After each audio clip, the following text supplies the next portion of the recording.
Cantor Fitzgerald, and Northland Capital. And we're also excited to announce that we'll be hosting the first ever Evolv Technology Analyst Day at Fenway Park in Boston on May 25th. That event will take place immediately following the J.P. Morgan Technology Conference, which, of course, is considered an annual rite of spring for many tech investors. More details to come, but for now, please mark your calendars for Thursday, May 25th. For more information about our IR plans, please contact me at bnorris@evolvtechnology.com. With that, I'd like to turn the call over to Peter. Peter? Thanks, Brian, and thanks everyone for joining us today. We're pleased to be reporting strong fourth quarter results, which capped a historic year for the company. Our results were highlighted by record growth in new customers, revenues, ARR, and RPO. We have a lot of exciting news to share with you today, but before we do that, let me take a moment here on slide 5 to remind everyone of our mission, which is to democratize security, making venues, facilities, and people everywhere more secure. We're focused on making the world a safer place and more enjoyable place to live, to work, to learn, and to play. As we prepare to commemorate our 10th anniversary as a company later this year, I can tell you categorically that the mission our founders laid out in 2013 is timeless and, yes, intact. We are a mission-driven company made up of mission-driven people, as we are the human security company. Moving to slide 6. Revenue in the fourth quarter was $20.9 million, up 217% year over year and 26% sequentially. For the year, revenue was $55.2 million, up 136% year over year. Our growth continues to reflect strong customer acquisition activity and the continued expansion of our subscription base. We welcomed over 100 new customers in the fourth quarter and nearly 300 in the year. We activated 575 new multi-year subscriptions of Evolv Express in the fourth quarter alone, and nearly 1,600 in all of 2022. Further, we grew ARR from $13 million at the end of 2021 to $34 million at the end of 2022, reflecting growth of over 160%. We anticipate ARR to again double in 2023, which, combined with expanding gross margins and prudent expense management, should enable us to reduce our adjusted EBITDA losses by as much as 20% in 2023, while reducing our cash usage by about $20 million. We expect to end the year with about $170 million in cash. Mark will share more thoughts on our outlook in a few moments. Moving to slide 7. We're seeing several interesting dimensions of our leadership emerging. One positive indicator is bookings activity, which increased 27% sequentially and 222% year over year. Other powerful measures include: we had 14 transactions of at least $1 million of TCV in the fourth quarter, compared to 3 in the fourth quarter of last year. We grew our install base of Evolv Express subscriptions from 703 at the end of 2021 to 2,267 at the end of 2022, reflecting growth of 222% year over year. We further expanded our reach and now have Evolv Express units deployed in 45 U.S. states as well as Puerto Rico. Finally, and perhaps the best sign that our value proposition is resonating in the C-suite of major enterprises, we're pleased to announce that Evolv Express is now installed at 3 of the Fortune 20 and 8 of the Fortune 100 companies. We believe that our results continue to reflect several major trends. The first is the unfortunate and tragic trend in escalating gun violence in the United States, which is reflected here on slide 8. According to recently released reports from the Gun Violence Archive, there were 648 mass shootings in 2022. This is over twice as many mass shootings as occurred annually just a decade ago. This is the mission we were born to undertake, to democratize security and make venues and people safer and more secure. We're doing this one customer at a time, one venue at a time, and one entryway at a time. As you can see here on slide 9, we screened close to 115 million visitors in the fourth quarter. During 2022, we screened over 350 million visitors, which is equivalent to the full population of the United States. It's also more than twice the number of visitors we screened in 2021. We have now screened over 500 million visitors and expect to surpass 1 billion visitors screened by the end of 2023 as the momentum of our customer base and deployments accelerates. In terms of making a fundamental difference in visitor security, our customers used Evolv Express to tag over 176,000 weapons in 2022, including 93,000 guns and 83,000 knives. In the fourth quarter alone, they tagged nearly 70,000 weapons, including 36,000 guns and 33,000 knives. That's an average of 400 guns every single day. Turning to slide 10, another significant development is our growing technical advantage in the market. Building on our already strong technical lead in the fourth quarter, we released several new major advancements. First, we've expanded our API library, extending integration from Evolv Express to various security endpoints, such as video management systems, video analytics, incident management systems, and mass notification systems. Next, we released several new data extract APIs, which allows customers to ingest Evolv Insights, security screening, and ingress data into their existing data infrastructure. And finally, we launched our new Evolv Insights dashboard, which enables our customers to better understand security staff screening performance. Because our customers are on long-term subscription contracts with us, they can easily take advantage of these breakthrough capabilities as they are released over time through our powerful cloud-based environment. More venue operators are turning to us to power their digital thresholds. We are digitally transforming security with critical capabilities not only in weapons detection, but in adjacent areas such as crowd assessment, mass notification, and people flow analytics. These capabilities enable us to continually raise the bar of innovation and bring better and better products to the market. And in time, we believe this will enable us to optimize average revenue per unit, or ARPU, and maximize renewal rates as and when customers reach the end of their initial subscription contracts. With better data and better products, we're able to deliver a superior value proposition to the market. We're able to classify threats based on a unique, large, and rapidly growing data set that makes it possible with our advanced algorithms to improve detection accuracy over time, which we believe makes our customers' venues safer than ever before. Turning to slide 11, we believe that our highly differentiated new customer acquisition efforts provide a first-mover advantage due to the strong network effect dynamics of our market. We are proud to partner with over 500 customers across our key vertical markets to create safer zones for them and their visitors, employees, students, and yes, fans. As highlighted here on slide 12, our strong new customer acquisition activity continued in Q4. We added 106 new customers in the quarter, up from our previous record of 92 in third quarter. Our measure is arguably a conservative view because for us, one customer could mean a dozen or more buildings in one new school district or a new healthcare system. For example, our single largest customer, a school district, now has over 160 Evolv Express units deployed across dozens of high schools and middle schools. We're excited to welcome dozens of iconic venues, including View Boston, which sits high atop the Prudential Building here in the Back Bay, the Norton Museum of Art, located in West Palm Beach, Florida, the Honolulu Museum of Art in Hawaii, the Ocean Casino Resort in Atlantic City, the Seabreeze Amusement Park in New York, the International African American Museum in Charleston, South Carolina, and the Ronald Perlman Performing Arts Center in New York City, which is set to open later this year. As highlighted here on slide 13, our accelerating new customer activity, coupled with expanding deployments among our existing customers, is leading to significant growth in our install base of Evolv Express subscriptions. In the fourth quarter, we deployed a record 575 Evolv Express units that are powered by long-term 4-year subscription contracts.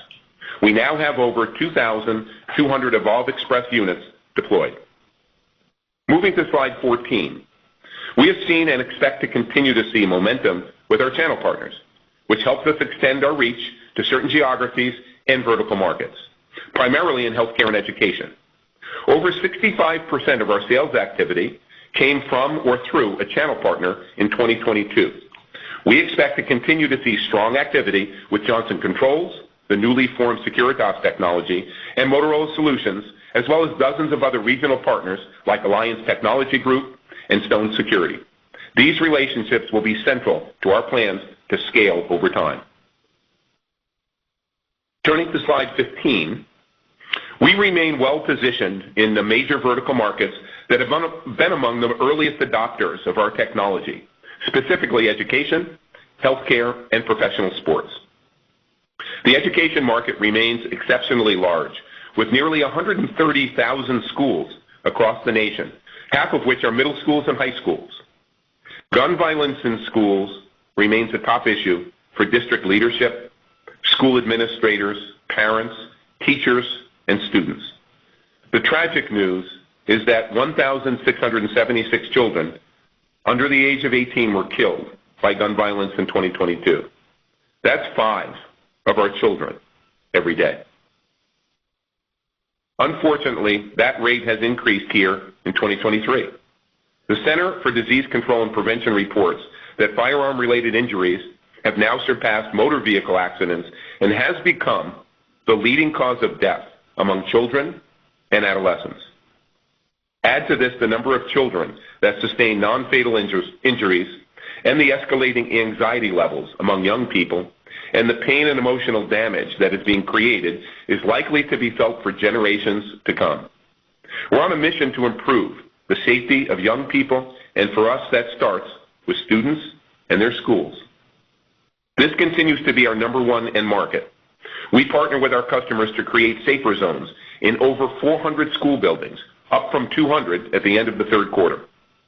Another measure of our progress in education is our penetration rate among the 100 largest school districts in the country, which now stands at 8. We're pleased to welcome the Duval County School District in Florida, the Columbus School District in Ohio, the Johnston County School District in North Carolina, and the Buffalo Public School District, which is the second largest school district in all of New York. Combined, these 4 customers are in the process of deploying 200 Evolv Express units. All told, the education vertical represented half of our business in the fourth quarter. Turning to slide 16, another major market for Evolv continues to be healthcare, which includes over 6,000 hospitals and where over 70% of workplace violence takes place. Hospital administrators are making investments to enhance patient and safety, and we stand well-positioned to fill this market need. We added dozens of new healthcare customers in the fourth quarter, including the University of Illinois Hospital, Grandview Health in Pennsylvania, Meritas Health, Western Maryland's largest healthcare provider, and Stony Brook University Hospital, Long Island's premier academic medical center. We're pleased to report that we added another 25 hospitals in the fourth quarter and now serve nearly 100 hospital buildings across the country. That's up from just 7 hospital buildings a year ago. We're absolutely honored to be the trusted screening partner for these medical professionals and their patients. One more market to highlight here on slide 17 is professional sports, where we continue to transform the guest experience for millions of fans at stadiums and ballparks around the country. We enable fans to enjoy a faster, more convenient, and more secure screening experience. We added several new professional sports teams in the fourth quarter, including 3 Major League Baseball teams, the Minnesota Twins, the Philadelphia Phillies, and the Houston Astros. We also added another NHL team, the Tampa Bay Lightning, and our 7th Major League Soccer franchise, the Colorado Rapids. We now screen millions of fans of nearly 3 dozen professional sporting teams across the NFL, MLS, MLB, and NHL. We expect that these 3 markets, education, healthcare, and professional sports, along with warehouses and tourist attractions, will be central to our expansion plans in 2023. So to summarize here on slide 19, we're reporting strong fourth quarter results, highlighted by record revenues, ARR, and yes, RPO. We're seeing growing market awareness and strong new customer acquisition activity. We're continuing to see evidence of the leverage in our business model. We have an exciting growth plan for 2023, which is focused on again doubling our ARR. And we believe that we remain well capitalized and believe that the strength of our balance sheet will enable us to reach cash break even without any additional capital. With that, let me turn things over to Mark, who will take you through our financial results and our outlook. Mark? Thanks, Peter, and good afternoon, everyone. I'm going to review our fourth quarter results in more detail and walk through our thoughts on 2023. I will start here on slide 20.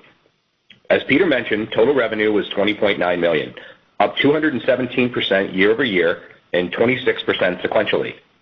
This compares favorably to our previously issued guidance of $12 to $14 million. Our revenue growth in the fourth quarter continued to be fueled by strong new customer acquisition activity, continued hardware purchase activity, and rapid acceleration in subscriptions. TCV was $57.6 million, up 222% year over year and 27% sequentially. We saw broad vertical market contribution with strength in education, healthcare, and professional sports. Moving to slide 21, ARR at December 31st, 2022 was $34.1 million, compared to $12.9 million at December 31, 2021, reflecting growth of 164% year over year and 19% sequentially. This compares favorably to our previous guidance of $31 to $32 million. Remaining performance obligation, or RPO, as of December 31st, 2022, was a record $144.6 million, compared to $51.4 million at December 31, 2021, up 181% year over year and 32% sequentially. Flipping to slide 22, adjusted gross margin, which excludes stock-based compensation, was 1% in the fourth quarter of 2022, compared to negative 9% in the fourth quarter of last year. As a reminder, we recognize all the product costs related to product sales in the period of the sale, rather than over the associated subscription term, which is typically 4 years. As we've discussed previously, our gross margins do not yet reflect the overall business value we are delivering to customers, as we're using two very different accounting treatments between our pure subscription sales and our hardware purchase subscription sales.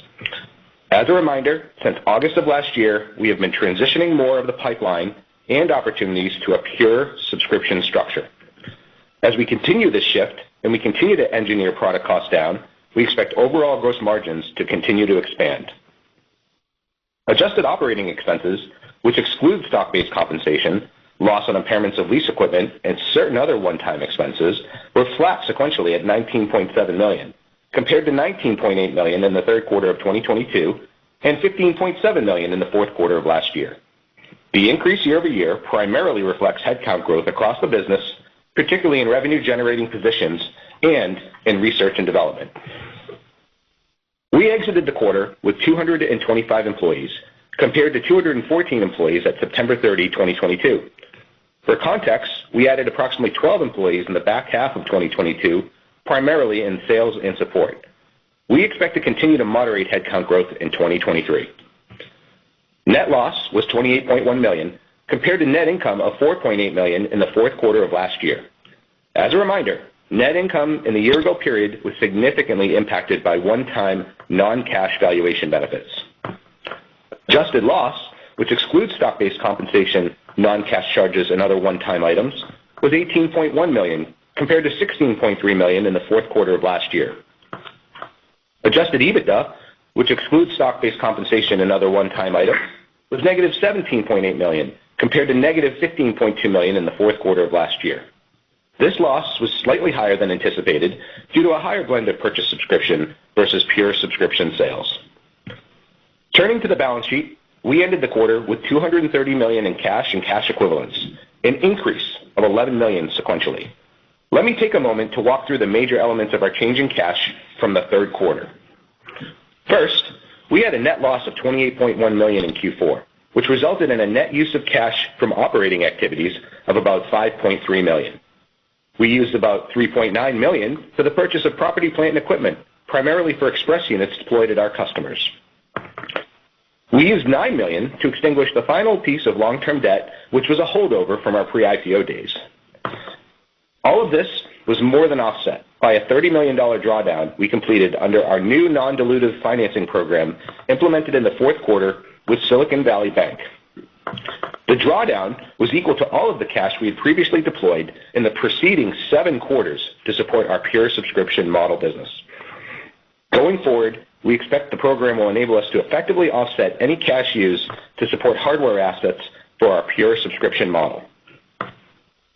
I want to close with a few comments about how we're thinking about 2023, which is highlighted here on slide 23. For context, we are beginning to recognize seasonality trends in our business and believe a greater percentage of our activity will come in the second half of the year like we saw in 2022. We expect revenues of between $55 to $60 million in 2023. This assumes a meaningful transition to our pure subscription model effective January 1, 2023.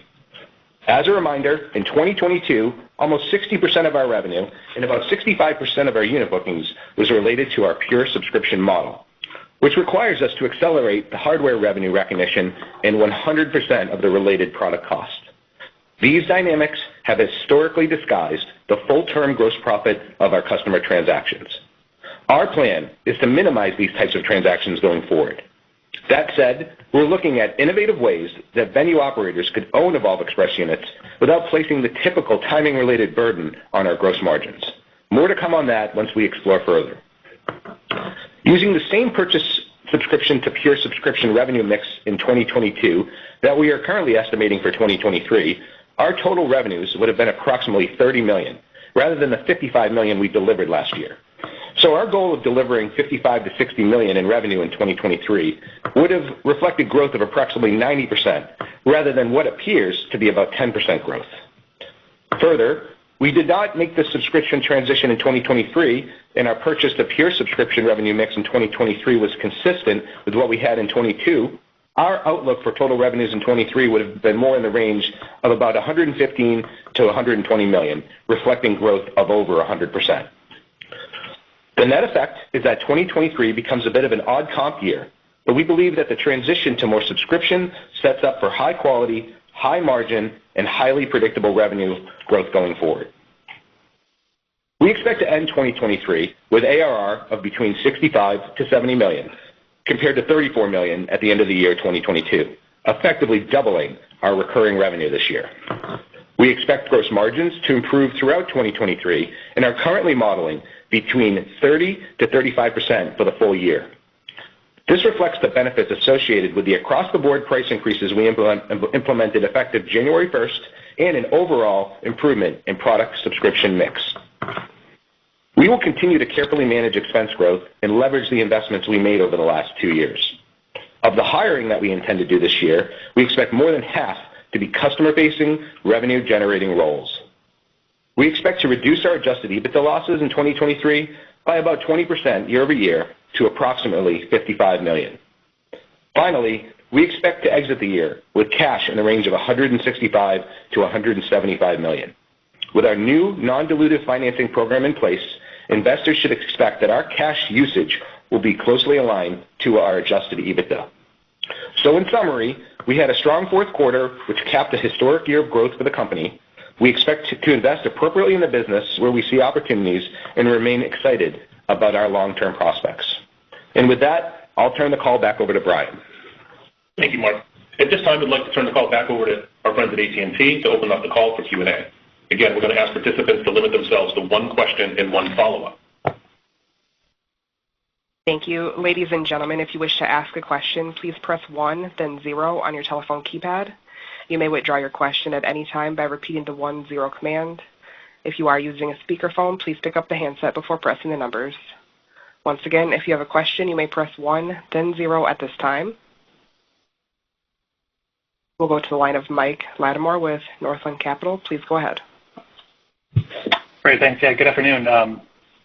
Super results there. I mean, the bookings growth of over 200% is very impressive, and the number of seven-figure deals, really stands out as well to me here. But congrats on the year and quarter. I guess 2 questions.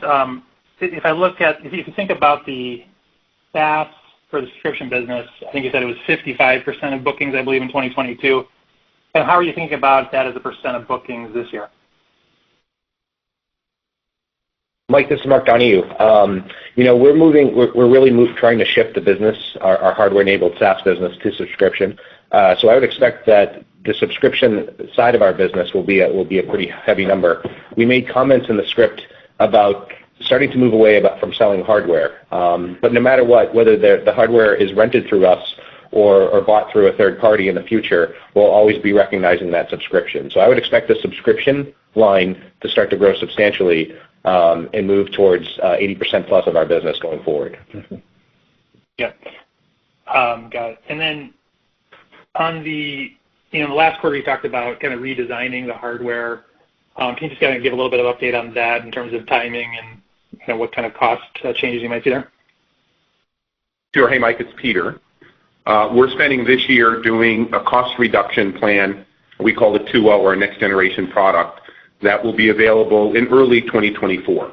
So that's on track. We have a lot of confidence that we'll be able to deliver that in earnest and at scale in the beginning of 2024, which should it'll have very similar attributes and capabilities and features of our existing product, but will be cost reduced, which should, help our growth margins next year in a pretty significant way. So between the move to subscription this year and then the cost reduced next generation 2.0, we feel very, very good about our gross margin outlook in the next couple of years.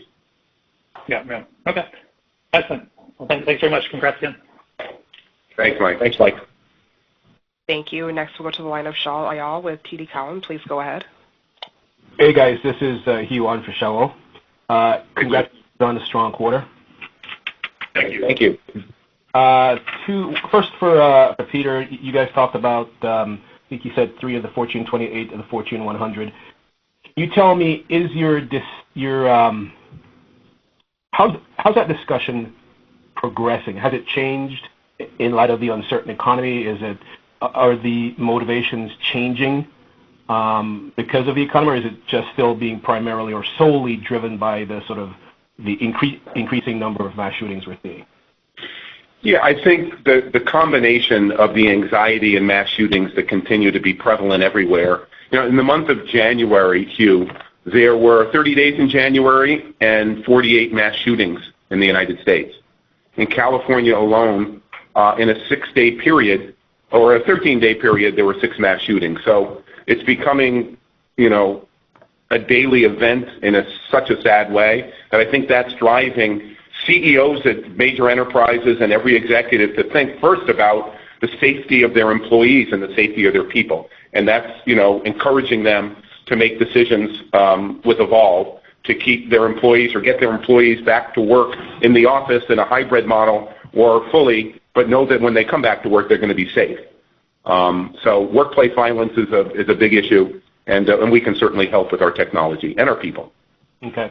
I wanted to squeeze in one for Mark about the gross margin embedded in the RPO, but Peter, back to you again. When you spoke a lot earlier about what seems to be a strategy for expanding, data in and data out customers and integrating with other platforms. Yeah. And this question is really about the sort of add-ins that we talked about earlier in your life cycle. I think we talked about ticketing and things like that. When you're having discussions with your customers, is there one particular application that a lot of them are interested in?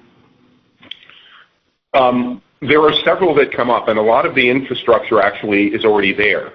So, video management systems, the VMS systems from the leading providers that are already there, they want us to connect to those.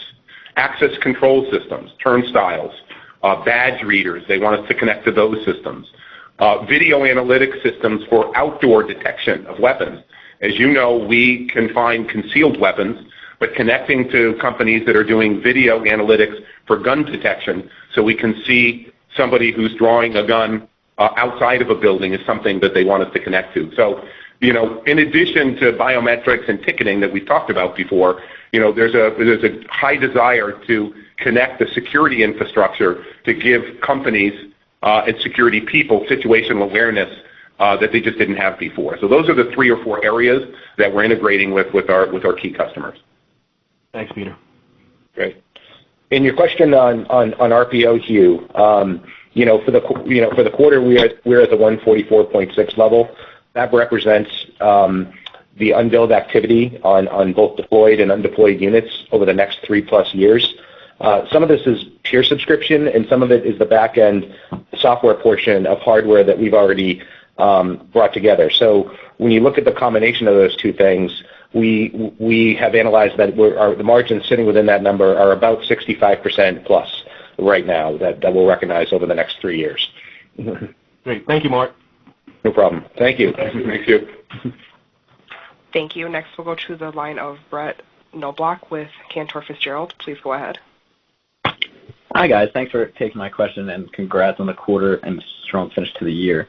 Can you just walk through me, I guess, the sequential growth in subscription revenue? Given how strong AR growth was last quarter and this quarter as well, I would have thought you would have seen a bit more flow through to subscriptions. So I guess can you just help me understand the dynamics there? Sure. And Brett, welcome to the call. We appreciate you having you on board. In terms of subscription revenue quarter over quarter, we made an announcement to both our sales force and as well as to the customer base that we were moving to more full subscription beginning on January 1st. So we had a fair amount of activity in the pipeline that was still bent towards the purchase subscription model. So we executed on that quite a bit. The Q4 was actually bent to be more purchase subscription than it was pure subscription as we kind of went through that process. In the beginnings of Q1, we've already seen that trend starting to change. But in terms of the growth in subscription or the ARR, one thing you got to remember is that a lot of what we booked in Q4 will not show up until Q1. Most of what we did incrementally in ARR from Q3 to Q4 is represented on what we shipped at the end of Q3 in the very beginnings of Q4. And we tend to have more back-end loaded quarters. We probably do about half our business in the first 2 months and the other half in the final month. So that really kind of, I would say if you look at kind of a blend of Q3 and Q4, that would give you a sense of where that is. But what we did in Q4 is a good indication of how the strength we may see in Q1. Perfect. No, that's helpful. And you mentioned a bit about seasonality. So, you guys are growing extremely fast from units deployed. It's seemingly not being impacted by seasonality as every quarter is a new record. So when we're looking at 2023, should we expect maybe units deployed in the first half to be lower than what we've just seen the last couple of quarters and then to pick up again in the back half of the year? Yeah, so I think a couple things to understand is that we're really starting to see verticals like K-12 and healthcare become a very prevalent part of our business. Those two verticals together will likely be more than 50% of our business combined as we go into next year. And between those two verticals, we're starting to see trends in their buying patterns and their budgetary situations. So, coming out of Q4, it was very strong.